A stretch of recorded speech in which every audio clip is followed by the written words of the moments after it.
បាទសួស្តីមេនេះថ្ងៃនេះកូនចៅមកធ្វើការលក់ណាតោះនេះសល់តែមួយហ្នឹងលេងមានជើងចេញលេងលក់ចោលតែម្ដងហ្នឹងហើយមេកូនចៅចង់ថាបើសិនជាលក់ណាមេទិញអត់បាទលក់30000មេតោះអានេះសម្រាប់ខ្ញុំអត់បានលាងទឹកណាកាំងវាយើងលេងលឿងណាមេសម្រាប់អានេះគឺខ្ញុំដាក់ឈ្មោះវាហ៊ីចន្តាយនេះវាសតដាប់វាអត់បានលាងទឹកយ៉ាងប្រឡាក់បន្តិចនិយាយរួមឡាននេះខ្ញុំលេងទឹកថ្នាំលេងអីលេងកង់លេងអីហើយមកស្អាតសម្រាប់កង់នេះកម្មកាយនោះ XK យើងខ្ញុំថត XK មើលអានេះប្រវត្តិវាដូចជា3ឆ្នាំហើយប្រវត្តិ3ឆ្នាំហើយឡានយើងលេងសាក់ស៊ីខ្មៅសាក់ស៊ីឈើអញ្ចឹងឡាននេះទុកបាន50-60គីឡូដែលយើងឡើងឈរឬក៏យើងអង្គុយពីលើហ្នឹង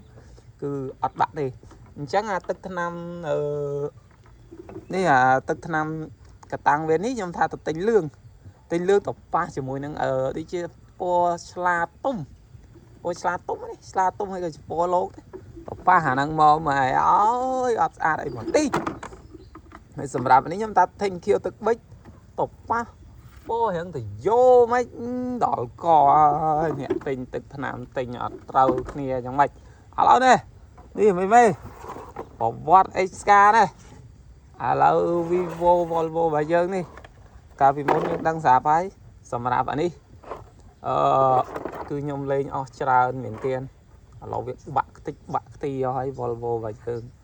លេង logo មកដូចតែម្ដងសម្រាប់ XK អ្វីខ្លួនវាមកជុំឲ្យដៃវាបោះវានិយាយរួមទៅ1ម៉ែត្រដៃវា1ម៉ែត្រដូចជា1ម៉ែត្រ2ទឹកសម្រាប់ដៃវានេះមកកង់នេះអានេះមកកង់មុខណាមេមកកង់មុខកាលណាមកកង់មុខអញ្ចឹងហើយនៅមកកង់មុខហើយនៅប៉ែលមួយទៀតអានេះកាលលេងស្អាតដូចសឹង100% សម្រាប់XK នេះតែឥឡូវអត់សល់តែប៉ុណ្ណាlogo នេះខ្ញុំបិទខ្លួនឯងកទ្ធី312ហ្នឹងហើយចាំមេកុំភ្លេចជួយចុច Subscribe និងដាក់រូបកណ្ដឹងមួយផងឲ្យកូនចៅកំពុងតែឲ្យកូនចៅធ្វើការតឡើងជាមួយនឹងឡានជាមួយនឹងឡានNissanឡានNissanឡានអ៊ីស្រីទុយយកមកលេងបន្ថែមតែតឡើងពីជ្រើអានេះសូមបញ្ជាក់នេះមានត្រង់តនេះគឺរឹងមាំមែនទែនតែម្ដងកន្លែងណាក៏វិសបាញ់មកស្អាតគឺអត់មានបាក់មានបែកទេអានេះលក់30000លក់ចោលតោះមេចង់បានតម្លាក់លេខទីតាំងមក30000សេវាមេចេញខ្លួនឯងទៅខ្ញុំនឹងដាក់ជូនតាមវិរៈឆ្កែខំឬក៏ JNT បានដល់ដែរទូតតប្រាក់ខ្លះដែរ